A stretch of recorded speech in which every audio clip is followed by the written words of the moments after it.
Hello friends, welcome to English class wise. आज हम पढ़ेंगे कुछ प्रोवर्ब्स यानी कहावतें। एक प्रोवर्ब का क्या मतलब होता है आइए जान लेते हैं। प्रोवर्ब एक ऐसा वाक्य होता है जिसमें कोई अनुभव यानी एक्सपीरियंस या फिर किसी सच्चाई की बात को शॉर्ट में बोला गया हो। अब हम कुछ प्रोवर्ब्स देख लेते हैं। पहला प्रोवर्ब है ट्रूथ फियर्स नो एग्जामिनेशन। इसको हिंदी में बोलेंगे सांझ को आंच नहीं। यानी अगर हम आसान भाषा में समझें तो इसका मतलब हुआ कि जो सच्चा इंसान होता है उसे डरने की कोई ज़रूरत नहीं होती। सेकंड है do good have good. Hindi में बोलेंगे कर भला हो भला, जिसका ये मतलब होता है कि अगर हम किसी का भला करते हैं तो भगवान हमारा भी भला ही करेंगे और हमारे साथ बुरा नहीं होगा। तीसरा है all is well that ends well, यानी अंत भला सो भला। इसका मतलब ये निकलता है कि बेशक हमें कोई काम करने में मुश्किलें आई हों, कठिनाइयाँ आई हों, लेकिन अगर उस काम का अंत सही हुआ है, अगर उस काम का अंत ठीक है तो हम बोलेंगे all is well that ends well.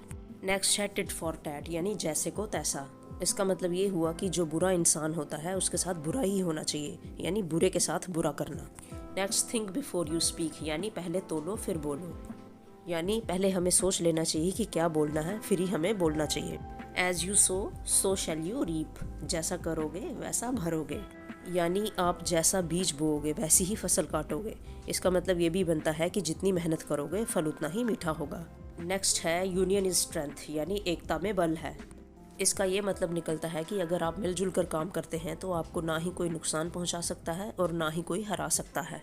आठवां नो पेन्स नो गेन्स, सेवा के बिना मेवा नहीं, जिसका ये मतलब बना कि जब तक हम मेहनत से काम नहीं करेंगे हमें उसका फल नहीं मिलेगा।